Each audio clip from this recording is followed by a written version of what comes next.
আজ 27শে মে আর আজ অন্নপূর্ণা ভান্ডারের অফিসিয়ালি ফর্ম লঞ্চ হলো। কিন্তু একটা কথা বলি, আপনারা হয়তো জানতেন এতদিন পর্যন্ত যে অন্নপূর্ণা ভান্ডারের জন্য আপনাকে যারা অলরেডি টাকা পেতেন তাদের কোনো ফর্ম ফিল আপ করতে হবে না, তাদের অটোমেটিক্যালি নাম ট্রান্সফার হয়ে যাবে। কিন্তু আজকে বলা হলো যারা আগে টাকা পেতেন তাদেরও কিন্তু এই ফর্ম ফিল আপ করতে হবে, এটা প্রথমেই বলে রাখি। আর এই মাত্র ওয়েবসাইটে গেলে আপনি দেখতে পাবেন যে অন্নপূর্ণা ভান্ডারের জন্য 12 পাতার একটা ফর্ম প্রকাশিত হয়েছে। দেখুন, এইটা হচ্ছে অন্নপূর্ণা যোজনা অফিসিয়াল পোর্টাল।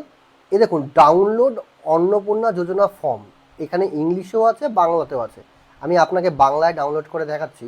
যে আপনি ডাউনলোডে ক্লিক করবেন, এই দেখুন এই ফর্মটা কিন্তু আপনার সামনে চলে এসছে। এখানে 12 পাতার একটা ফর্ম রয়েছে। এই ফর্মটাকে আপনাকে ফিল আপ করতে হবে। এটা অনলাইনেও হচ্ছে, অফলাইনেও হচ্ছে, এবং পুরো ডিটেলস অনলাইনে যদি আপনি ফিল আপ করেন সেই ক্ষেত্রে কীভাবে ফিল আপ করবেন আমি নেক্সট ভিডিও বানিয়ে আপনাদের দেখিয়ে দেবো, যে খুব সহজেই ঘরে বসে আপনি অন্নপূর্ণা ভান্ডারের জন্য এনরোলমেন্ট কী করে করবেন। তো ভিডিওটা সকলকে শেয়ার করে রাখবেন। এই রকম ইনফরমেটিভ ভিডিওর জন্য চ্যানেলটা ফলো করে রাখবেন।